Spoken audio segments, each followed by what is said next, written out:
Katarina Pfeiffer ima odlično rešitev za pomoč pri atopičnem dermatitisu in drugih problemih s kožo. Sem prepričana, da bodo njeni nasveti prišli prav tudi vam. Danes bomo skušali ponuditi pomoč mamicam, ki imajo otroke z atopičnim dermatitisom. Lahko za začetek poveste, kaj sploh je atopični dermatitis? Ja, žal, atopični dermatitis je kar pogosto kožno obolenje pri otrocih in odraslih. Pomemben je celosten pristop k zdravljenju, tako da je pomembno ne samo, kaj nanašamo na kožo, ampak tudi kaj v telo. Zato jaz svojim strankam, uporabnikom priporočam, da vsaj v času zdravljenja izločajo motilce, alergene živila, kot so gluten, mlečni produkti, sladkor, konzervansi, jajca. Pa seveda pomembno je tudi vnos dodatkov, prehranskih dodatkov, glede na to, da se imunski sistem začne v samem črevesju, je dobro, da poskrbimo za kvalitetne probiotike, omega-3 maščobo, D-vitamin, C-vitamin, tako. Sam dermatitis, zdaj vzroka, zakaj pravzaprav pride do njega, niso nekako še prav dokazali. Gre lahko za gensko predispozicijo, samo okolje, vpliv okolja, potem tudi psihičen izvor, takrat so tudi največ izbruhov, potem alergeni, nekatera cepiva, tako bom rekla. Pojavlja se pa lahko po celem telesu ali pa le točkovno oziroma na pregibih rok, pregibih nog, po trebuščku, ličkih, hrbtu, v oblikah tudi različnih. Nekateri imajo samo suha področja, zadebeljene kože, nekateri mezolčke, pikice, na splošno pa gre tukaj za srbečo kožo in tudi pekoč občutek na koži. Kako pa sicer uradna medicina zdravi atopijski dermatitis? Ja, za atopijski dermatitis obstajajo kreme, mazila, tako na recept kot tudi na trgu. Vendar pa je problem v tem, ker se uporabljajo napačne sestavine oziroma sestavine, ki so napisane v sami teoriji, ampak se v praksi žal ne izkažejo za dobre. Ko govorimo o suhi koži, vedno pomislimo na nekaj mastnega. Se pravi, če je suha koža, jo mastimo, ampak s tem dosežemo ravno obratni učinek od željenega. Zato je napaka v tem, ker se priporočajo težka produkti, ki imajo težka olja, vazeline, lanolin, petrolej, skratka zadeve, ki mašijo pore in koža ne more dihati. In sčasoma koža preneha opravljati svojo dolžnost, to, da se sama obnavlja, in s takimi produkti ne pomagamo, ampak jo še bolj dušimo. Zato bom rekla,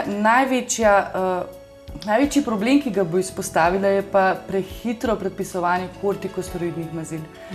Premalo je ozaveščanja o teh kremah, ki ne le tanjšajo kožo, ampak tudi vodijo v odvisnost, ki pa se imenuje sindrom rdeče kože. Katarina, kako pa vi pomagate? Ja, jaz sem se odločila za pripravo naravnih mazil, za lajšanje kožnih tegob, na podlagi lastnih izkušenj pri svoji hčerki, ki je imela hude plenične izpuščaje, in ker nisem želela uporabljati protiglivičnih mazil in antibiotikov in kortikosteroidnih mazil, sem pripravila prvo mazilo. Kasneje je bilo seveda tudi zanimanje za dermatitis, ki ga je imela moja prijateljičin otrok, in takrat sem se v stvar še bolj poglobila. In kaj je drugače, bom rekla, zakaj lahko jaz pomagam. Jaz sem se najprej odločila teoretično. Se pravi, vse sem si prebrala že o sami bolezni, o sami problematiki in o negi, kakšna nega se svetuje. Ker teorija nekako ni šla dobro v praksi, ker vse te sestavine, ki se priporočajo, jaz sem jih preizkušala posamezno na oboleli koži, se ni dobro izkazala in sem rekla, v redu, glede na to, da gre pri dermatitisu za alergijo, so lahko problem prav te posamezne sestavine. Zato sem šla, tudi če so naravne. Ne? Ni pomembno samo to, da je zadeva naravna, ne? Ampak tudi kakšna in katera je. In sem začela postopno posamezno sestavino na boleli koži testirati. In ja, obnesla so se čisto druga olja, lahka olja, ki so dejansko nudila olajšanje. Ne? In zato sem naredila na podlagi testirancev sem naredila ožji izbor sestavin, pripravila recepture in so se super obnesla. Ne? In pri meni se dobijo 3 mazila, to so tista glavna pri dermatitisu.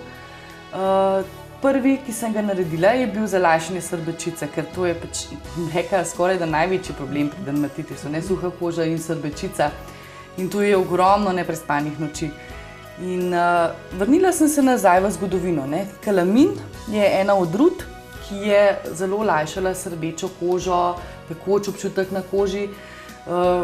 Se pravi, že v starih časih. Sem rekla, če je takrat pomagalo, so že vedeli, kaj delajo. Ne. Bom pa še jaz preizkusila to. In sem uporabila kalamin in seveda tudi ostale sestavine in se je obneslo za super. Ne. Res je lajšalo in tudi tako so otroci lahko tudi prespali v bistvu kakšno noč, ne, ker je to res največji problem. Potem sem naredila tudi cinkovo mazilo. V poplavi na trgu vseh mazil, ne, je težko biti konkurenčen. In cinkovih mazil je tudi ogromno krema. Ne. Ampak razlika je ravno v tem, da v mojih mazilih, tudi v cinkovi, so izločeni najpogostejši naravni alergeni. Ne? In zato tudi ta cink funkcionira tudi pri tistih, ki so mogoče mi rekli, mojemu otroku pa cink ne ustreza, ima alergijo na cink. Ne? Ampak smo ugotovili, da ni bila težava v samem cinku, ampak v dodanih sestavinah. Potem, ker sama mazila na kratko ne vlažijo tako kože, jo bolj mehčajo in skrbijo, da delujejo na povrhnjici, da lepšajo kožo, sem rekla, da je tudi potreba seveda v globinskem vlaženju kože. Zato sem pripravila tudi Atopik krem, ki pa je lahka vlažilna kremica. Krasno, kakšni pa so odzivi mamic na vse to? Odzivi so zelo dobri, zelo pozitivni, kar mi je super, da vidim, da lahko pomagam oziroma vsaj olajšam noči, dneve takim staršem in otrokom. Moja mazila so 100% naravna, tako da se za vsakega najde rešitev, tako za samo nego pod pleničko, za zaščito ličk pred vetrom in mrazom, za razne težave, kot so psoriaze, ekceme tudi pri odraslih.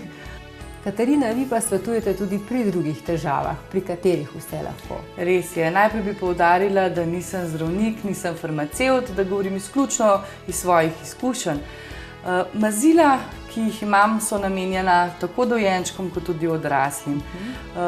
Priporočam jih tam, kjer so težave, kot so psoriaze, ekcemi, suha koža, problematična koža, glivice, oziroma bom tako zaključila za vse kožne težave. Veliko mamic se mi tudi javlja, da so zelo vesele, saj pomagajo produkti in lajšajo otrokom tudi noči. In ker zadeve funkcionirajo, potem ko mamice recimo preizkusijo pri dermatitisu, me vprašajo še po drugih produktih in vzamejo recimo tudi za ritko, ker je odlična kremica tudi za plenični spuščaj, za nego pod pleničko in pa seveda tudi mazila, ki služijo zaščiti pred zunanjimi vplivi, tako da so pa vsa naravna, veganska in okolju prijazna. Hvala lepa. Hvala lepa.